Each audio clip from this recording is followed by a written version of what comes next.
Imagine this, you've got 10,000 sitting in the bank. For some people, that feels like security. For others, it feels like pocket change compared to what they want. But here's the truth that 10,000 has the power to completely change your life if you know what to do with it. The problem is, most people either let it sit there doing nothing or they blow it on things that lose value the second they swipe their card. Money by itself won't make you rich. It's how you use it that matters. Think of 10,000 like a toolbox. If you leave it untouched, it gathers dust. But if you use the right tools inside, you can build a future where money works for you instead of the other way around. Today, I'm going to break down exactly how 10,000 can become a life changer. And trust me, it's not about luck, and it's not about gambling on the next big trend. It's about strategy, discipline, and making decisions your future self will thank you for. Picture this, you've got 10,000 sitting in your bank account. You feel good because it looks safe, tucked away where no one can touch it. But what most people don't realize is that money sitting still isn't safe at all. It's shrinking. That's because of something called inflation. Inflation is like a silent thief that sneaks into your bank account every year and steals a little piece of your money. It doesn't take the number you see on the screen, but it steals the value of that number. $10,000 today can buy you a decent used car, cover a few months of rent, or even help with a down payment on a house. But fast forward 10 years, and that same 10,000 might not stretch nearly as far. Prices go up, the value of your money goes down. Now, a lot of people say, well, at least I'm not losing money if it's in the bank. But here's the kicker. You are. Most banks offer interest rates so tiny they don't even come close to beating inflation. If inflation is, say, 3% a year and your bank's giving you 0.5%, you're still losing 2.5% of your money's value every single year. That means 10,000 in your bank isn't really worth 10,000 anymore. It's worth less and less as time passes.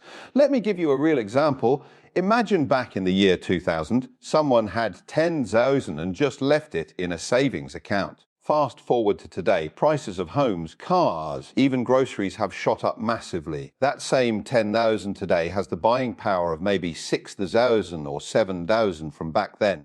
By doing nothing, they lost thousands without even realizing it. This is why letting money sit idle is dangerous. You might think you're being safe, but in reality, you're slowly draining your future wealth. It's like filling a bucket with water that has a tiny hole at the bottom.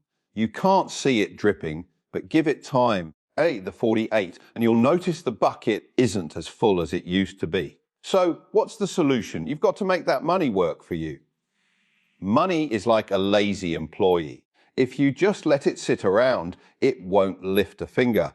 But if you put it in the right place, give it a job, and let it grow, it can multiply itself over time. That's the mindset shift you need. Stop treating all 10,000 and 1,000 as an end goal and start treating it as seed money. Seeds don't do anything sitting in a bag.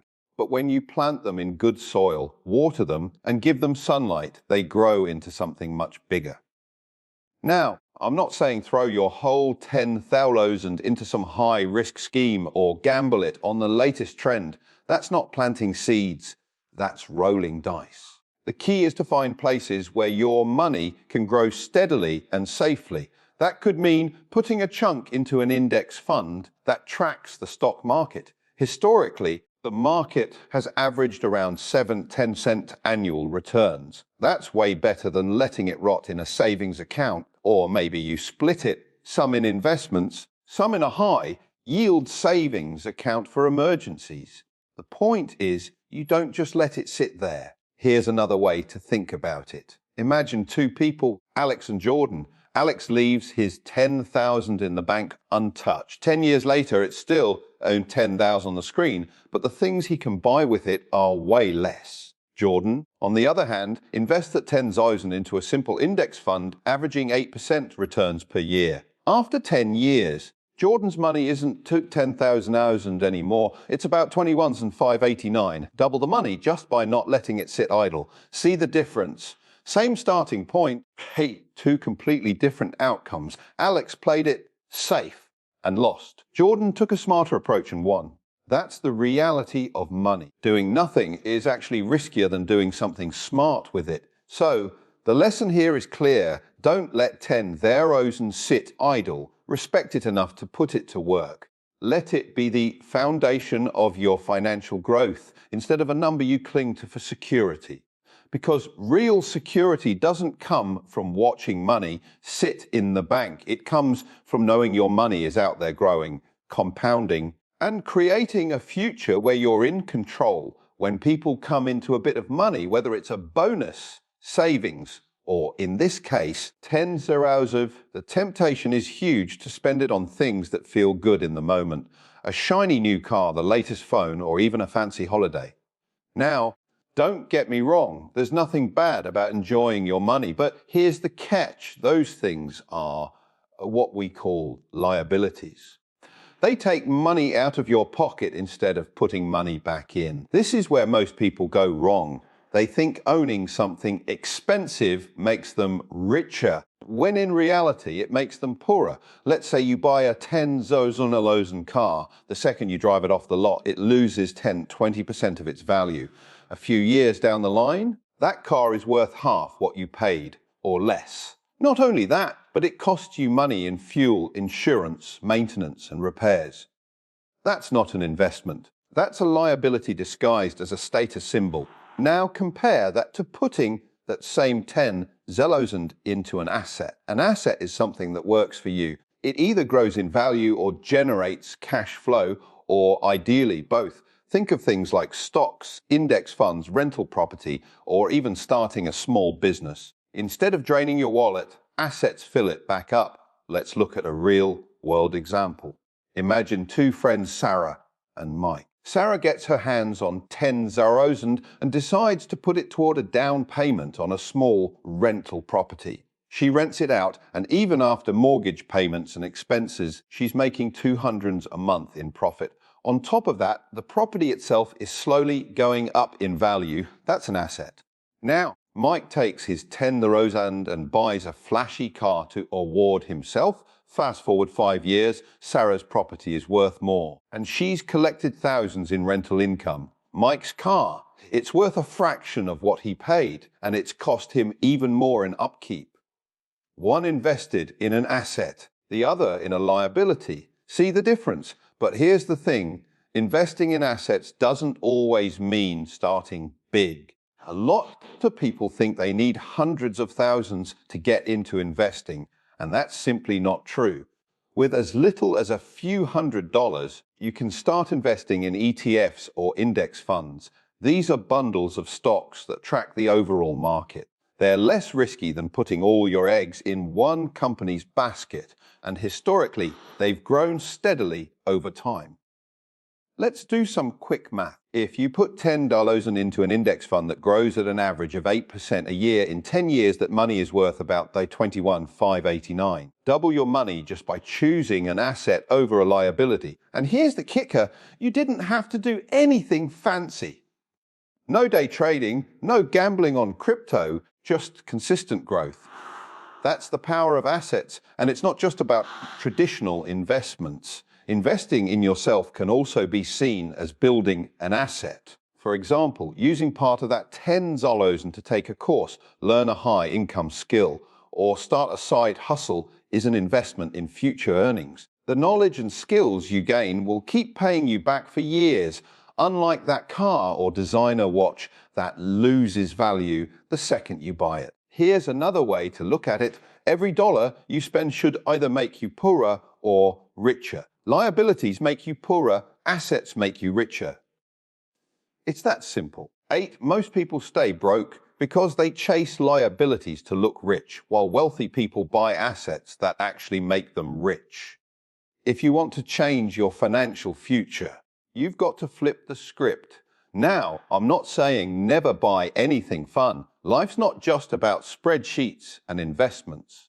But there's a difference between rewarding yourself responsibly and blowing through opportunities to build wealth.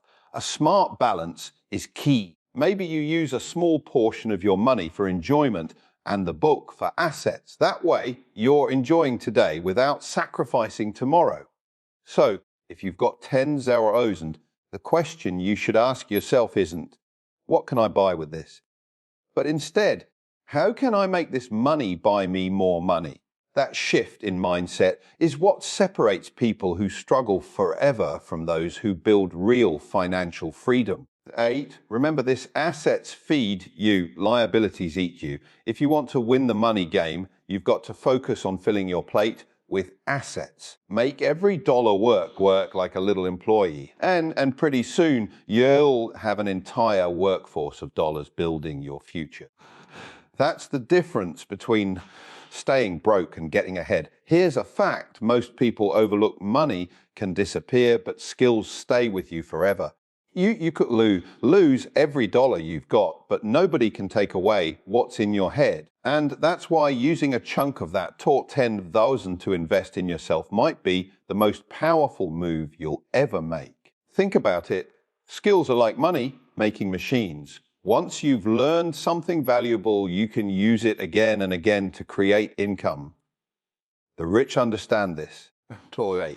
They don't just buy assets with their money, they also build themselves into assets. Let's break it down. Say you decide to use 2,000, 3,000 of that 10,000 to learn a high income skill. That could be digital marketing, coding, video editing, public speaking, sales. 8. Or even investing itself. At first, it might not feel like much. You're spending money, not making it. But here's the long game. A skill like digital marketing, for example, can easily help you earn thousands and thousands and thousands of dollars a month on the side. Within a few months, you've made back the money you spent learning it, and from then on, it's pure profit.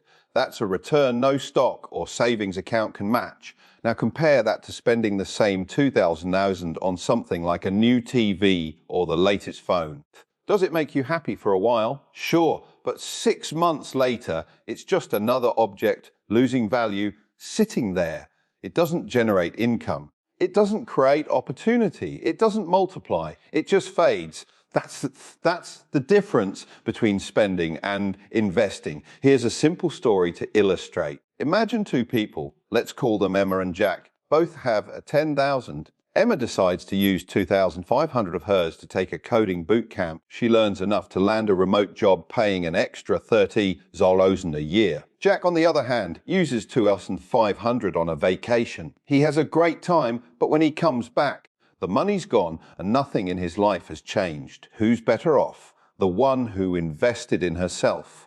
The vacation ended, but Emma's skills keep paying her for years. And here's the beauty of building skills. It compounds. The first skill you learn opens doors to others. Learn sales.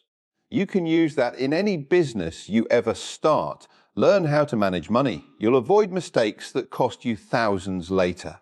Learn how to create content. You can build an audience, start a brand, or promote anything you want in the future. One skill leads to the next. And suddenly you're not just someone with $10,000 in the bank. You're someone with the power to create money whenever you want. It's also about independence. When you have valuable skills, you're not at the mercy of an employer, the economy, or the government. You've got tools you can rely on to earn no matter what happens. That's real financial security. Money can vanish, but knowledge sticks. Now let's make this practical. If you've got 10,000, consider breaking it down like this. Put the majority, say 7,000 or 8,000, into assets that grow and use 2,000, 3,000 to build skills. You're diversifying not just your money, but your ability to create money. Think of it like planting two gardens. One grows because you've invested cash, and the other grows because you've invested in yourself. Both will bear fruit, but the second one keeps producing even if the first gets wiped out. Another thing to remember is that skills don't just make you money, they save you money too. If you learn financial literacy, you avoid debt traps and bad investments. If you learn negotiation, you save thousands in deals over your lifetime. If you learn DIY skills, you save on hiring others. 8. Every skill is like a shield against losing money and a sword for creating more of it. The people who get stuck are the ones who think, I don't need to learn anything new. They stay in the same job, earning the same wage, while inflation eats away at their income. Meanwhile, the ones who invest in learning keep leveling up, moving into higher paying opportunities or creating businesses of their own. That's how ordinary people turn 10,000 into something life-changing. So here's the takeaway. Don't just see your 10,000 as money to invest in stocks or property. See part of it as fuel for your personal growth. Ask yourself, what skill could I learn right now that would open the most doors for me in the future? Then put your money there. Because once you've got the right skills, you'll never have to worry about money again. You'll have the power to create it. In the end, money fades, but knowledge compounds. Spend wisely, and you can turn 2,000 into a lifetime of opportunities. That's why investing in yourself might just be the best decision you ever make with that 10,000. When most people get 10,000, their first thought is, how can I double this as fast as possible? And that's exactly why most people lose it just as fast as they get it. Chasing quick wins is one of the biggest money traps out there. We live in a world where everyone wants instant gratification. You see people online bragging about flipping crypto overnight, day traders flexing screenshots of big gains, or some guy on TikTok telling you about a secret way to turn $10 into $100,000 in 6 months. Sounds exciting, right? But here's the reality. For every person you see bragging about a big win, there are hundreds quietly losing everything. Here's the truth about wealth. It's rarely built overnight. The people who actually make and keep money understand the power of thinking long term. They're patient. They let time and compound growth do the heavy lifting. That's why when you've got raw 10,000, the smartest thing you can do isn't to gamble it, but to plant it where it can grow slowly, steadily, and securely. Think of money like a tree. If you plant a tree today, it doesn't give you fruit tomorrow, but with care and time, it grows taller, stronger, and produces more fruit than you could imagine. That's exactly how compounding works. Albert Einstein once called compound interest the 8th wonder of the world for a reason. With time, even small investments can snowball into something massive. Let's put numbers to it. If you take that 10,000 and put it into an index fund that averages 8% a year, after 10 years, you don't just have 10,000. You've got about 21,589. That's more than double. But here's where it gets exciting. Leave it another 10 years and it's around 46, 60, 10. Stretch it to 30 years and suddenly that original 10,000 has grown into over 100,000, all because you played the long game. You didn't panic. You didn't chase fads. You simply stayed consistent. Compare that with the person who chases quick wins. They might dump the 10,000 into some flashy new investment trend. Maybe they get lucky and make money once, but most of the time they lose big. And even if they win, they usually blow it because quick money disappears just as quickly as it comes. The long-term thinker, on the other hand, isn't chasing luck. They're building certainty. Now, let's address the biggest objection. But waiting is boring. Sure, 8, long-term investing doesn't give you the same adrenaline rush as doubling your money in a week. But here's what should excite you. The 48, the freedom that comes from knowing your money is quietly working while you sleep, while you travel, while you live your life. That peace of mind beats the stress of chasing risky schemes every time. Another important part of long-term thinking is avoiding lifestyle creep. Imagine you've grown your 10,000 into 20,000. Many people would immediately think, great, now I can spend more. They upgrade their car, buy new gadgets, or take expensive trips. And just like that, their progress vanishes. The wealthy stay wealthy because they reinvest. They keep their money growing instead of cashing out too early. Here's a simple story. 2 friends, Daniel and Chris, each get $10. Daniel throws his into the latest hot crypto token. At first, it shoots up and he thinks he's a genius. But then the market crashes and suddenly his 10 Zorahausen is worth 2,000. He panics and sells, locking in the loss. Chris, on the other hand, plays the long game. He invests in broad index funds, adds a little each month and ignores the noise. 10 years later, Daniel's still chasing the next big thing, while Chris quietly has 25,000 loss sitting there working for him. That's the difference mindset makes. The long-term game is also about patience with yourself. Building wealth isn't just about what the market does, it's about what you do. Consistency beats intensity. Investing small amounts regularly beats gambling big chunks randomly. It's not sexy, but it's effective. So if you've got 10 Zerosen, resist the temptation to chase quick wins. Instead, think of it as the foundation of your financial house. Build it brick by brick. Add to it whenever you can. Protect it from risky moves that could knock it down. Because here's the truth. Anyone can make money once, but very few keep it. The ones who do. They think long term.